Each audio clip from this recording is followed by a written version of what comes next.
આજે આપણે ફૂડ શટલના મશીનની જાણકારી લઈશું. આ પણ ફૂડ શટલનું મશીન છે, આ પણ ફૂડ શટલનું મશીન છે. આ બંને મશીન ઓછી રેન્જવાળા છે. તેનાથી વધારે રેન્જવાળું આ છે. આ ઓટો ઓઇલ ના કહી શકાય, પણ તેનાથી વધારે સ્પીડ અને વધારે ફિનિશિંગવાળું આ મશીન છે.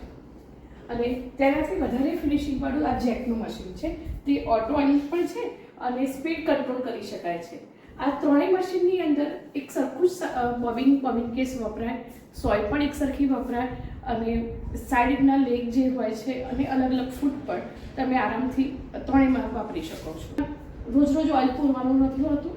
એ વર્ષમાં એક વખત પણ તમે ઓઇલ નાખો તો પણ ચાલે છે અને એનું ફિનિશિંગ બહુ સરસ હોય છે. અને જ્યાં જ્યાં તમારે વળાંક લેવાના હોય અથવા બારીકાઈવાળું કામ કરવાનું હોય છે તમે સ્પીડ કંટ્રોલ કરી શકો છો. એટલે વધારે પ્રોફેશનલ તરીકે આ યુઝ વધારે થાય છે. હવે આ મશીન કેવી રીતે યુઝ કરીએ એ આપણે જાણીએ. બોબિન કેસ છે, આ બોબિન છે, આ રીલ અને સોય. આ સોય રાઉન્ડ આવે ફૂલ શટલની અને અહીંયા એક કટ આવે. આ જે કટવાળો ભાગ છે, જે લાંબો ચીરો, એ બહારની સાઈડ હંમેશા ફિટ થાય. તમારે સોય ચેન્જ કરવાની હોય તો આ જે કટવાળો ભાગ છે, આ જે લાંબો ચીરો છે, એ બહારની સાઈડ રાખીને આ ટાઈટ કરવાનું હોય છે. આના સોય ઉપર વધારે જવી જોઈએ, ના બહુ નીચે જાય તો બોબિન કેસને અથડાય એટલે સોય તૂટી જાય. અને ઉપર વધારે તમે લગાવી દો તો પછી એ ટાંકો નીચેથી દોરો લેતો નથી. એટલે તમારે મીડિયમ રાખીને જ સોય લગાવવાની છે. આ બોબિન કેસ છે, આ પકડવાનું હોય છે. આ દોરો અહીંયા અંદર બોબિન અંદર નાખી દેવાનું છે. નાખ્યા પછી આ કટ આપેલું છે, એ કટમાં સૌથી પહેલાં જવા દેવાનું. આ કટમાં એ કટથી થોડુંક હલકું ખેંચવાનું છે અને આમ અંદર જશે. તો આ જે હોલમાં આવી જાય એ પછી તમારે આ પકડીને આ ખોલીને તમે નાખી શકો છો અને અંદરથી પણ તમે નાખી શકો છો. આ મશીનને તમને ઇઝીલી જોઈ શકો તે માટે મેં મશીન આવી રીતે ઊંચું કરી દીધું છે. જ્યારે બોબિન કેસ અંદર ફિટ કરી દીધા પછી આ પટ્ટી ઊંચી રાખીને અંદર ફિટ કરી દેવાની છે. આવી રીતે ક્લોઝ કરીને એક વખત આમ પ્રેસ કરી દેવાનું. કટ જેવો અવાજ આવે એટલે તમારું આ મશીન બરાબર પરફેક્ટ ફિટ થઈ ગયું કહેવાય.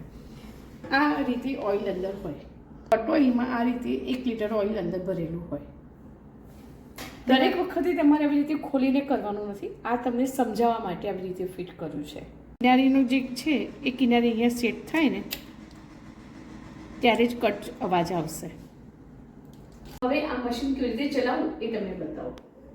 રીલ અહીંયા પૂરવવાની, પછી તમારે આ ત્રણમાંથી કોઈ પણ એક દોરામાં તમે નાખી શકો છો અથવા એકમાં નાખીને આમ ટર્ન કરીને પણ તમે બહાર લઈ શકો છો. આમ રાખી આમ કરી આમાં નાખીને આ રીતે હંમેશા દોરો આ બે ડિસ્કની અંદર જ આવવો જોઈએ. આ બે જે સ્ટીલની ડિસ્ક છે ને એની વચ્ચે જ તમારો દોરો આવવો જોઈએ, તો જ તમારો દોરો ફાઇન સ્ટિચિંગ થાય. નહીં તો નીચેનો ભાગ આ બેમાં નાખ્યા પછી અહીંયા આ એક મશીનમાં વધારે સુવિધા એ છે કે જેવી આ સ્વિચ ચાલુ કરો ને એટલે લાઇટ થઈ જાય, તો તમને અંધારામાં પણ કામ. હવે ફૂલ શટલના કોઈ પણ મશીનમાં તમારે દોરો લગાવવાનો હોય તો આ જ રીતની હોય છે. અને તમે અહીંયાથી આ જે સાઈડ ઉપર આપેલું છે એનાથી આ ફૂટ ઊંચું કરી શકો છો. અને બેક સાઈડ નીચે પણ આપેલું હોય છે બ્રેક, એનાથી પણ તમે યુઝ કરી શકો છો. આ બંનેને ફિટ કરી બેક સાઈડ જવા દેવાનું.